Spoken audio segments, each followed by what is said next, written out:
I don't care how much magic you guys shoot. I don't care if it's freaking Hogwarts in there.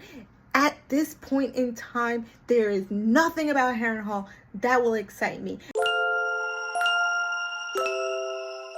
Hi, if you're new here, my name is Sable and I talk about comics and all things nerdy. You just can't keep a good dragon down.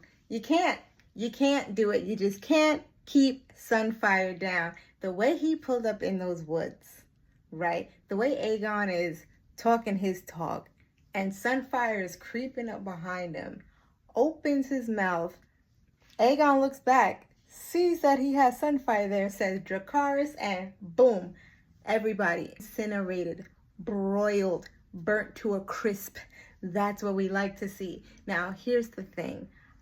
I cannot say that I am Team Green, but I also can't say that I'm Team Black because I don't like the way that Rhaenyra is running things.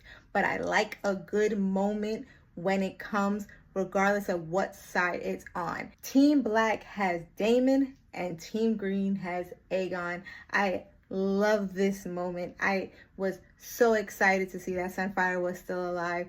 And now that Aegon has his dragon, we can get into some exciting things. I kept saying that Aegon was the best part of this season. Whether you like him or not, he's just entertaining. And he feels like the only character that's actually getting some growth as a character. Like, I feel like everyone else is just being morphed by the plot, but Aegon actually feels like he's changing as a character. And what can we do? We have to stand. We have to love it. Whether or not he becomes a good person or not, I said it already, we don't know. But as of right now, I love the way that his character is turning out. I love the direction that they're sending him in. Now, I also have to say that I told you guys about Ulf.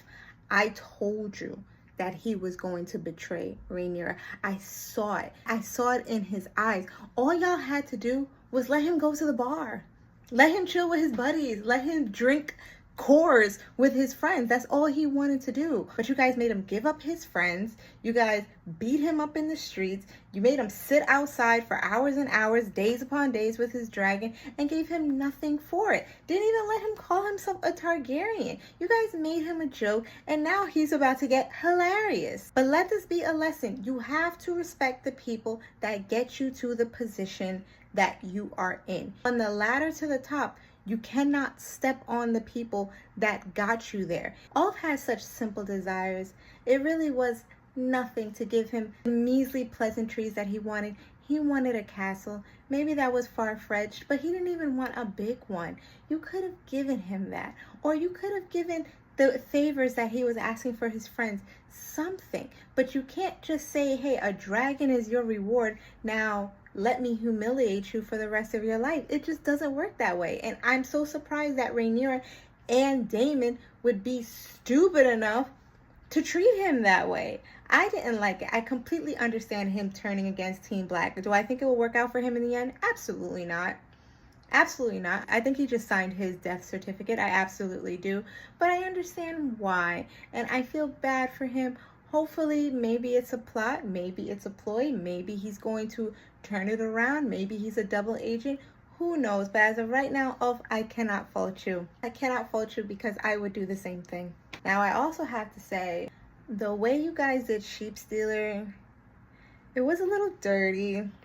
That was a little dirty. You guys did not play fair. You guys jumped him. Rhaena left him on the battlefield, abandoned him, and he tried to stand his ground, and he got jumped by 3 dragons, and they tore the mess out of him. Now, to be fair, he put up a fight. Like, I thought he was going to take out Rhaenyra's dragon. Like, he was scratching and clawing. But at the end, they got to him. They got to him. They took him out, and we no longer have Sheep Stealer. Now, he was terrorizing the town. He was terrorizing the town, but he was wild. He was free. Nobody asked him if he wanted to be part of a war. He was minding his own business. If Rhaena had left him alone, Sheep Stealer would still be alive. That is kind of her fault that he's dead now. And now Rhaena is back with Rhaenyra. And I don't know what they're doing with these girls. I really don't know what's going on with Rhaena and Baela. They are just such accessories at this point. I really don't see any relationship between them and Daemon. It feels like they are distant cousins. He's a deadbeat dad, actually, if you ask me. But Sheep Stealer, R.I.P. Rhaena, you kind of got him killed. Now I don't know what we're going to do with you. Now, those were the exciting moments in this episode, which, as usual, kind of comes towards the tail end of it. I was not crazy about the scenes with Helena and these dreams. First of all, it looked very, very cheap, very, very poor CGI. Other than that, I get that she's a dreamer. I get she's prophesying things, but I don't really care. Once again, we already know what happens, so it's hard to get me to care about a prophecy of which I already know how it will be fulfilled. But I like Helena, so I like Helena. I don't really care for Mysaria. She's like the worst master of whisperers I've ever seen. Like, Varys would absolutely chew and eat this woman up alive and spit her out. I don't know what she's supposed to be doing.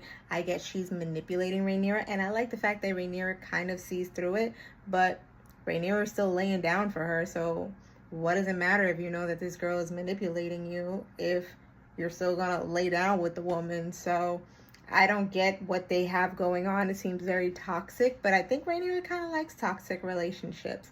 I think she likes the situationship she has going on with Mysaria. She likes Mysaria, in my opinion, way more than Daemon, because Daemon and Rhaenyra on screen feel like brother and sister. And I know for a Targaryen, that doesn't really matter. But there's no warmth to them at all. There's no love. There's no affection. They are husband and wife in name only. There is no chemistry between them. They are great when they're planning, when they're scheming, when they're speaking High Valyrian.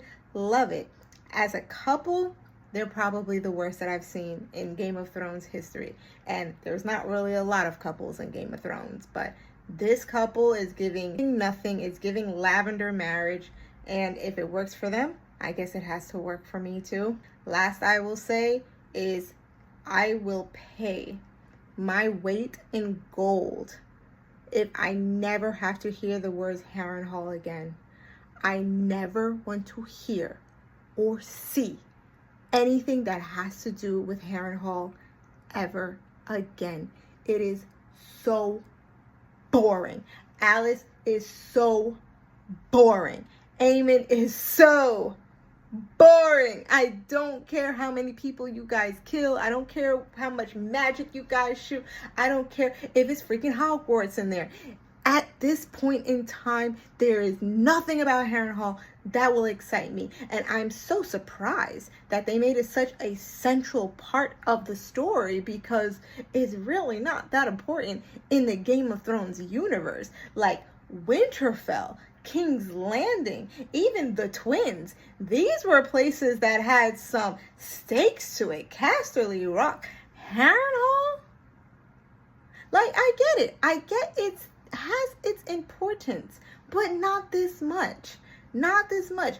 I guess they built the set and they just want to keep using it because they spent money to build that set. But please, I am begging you, we don't care about Harrenhal.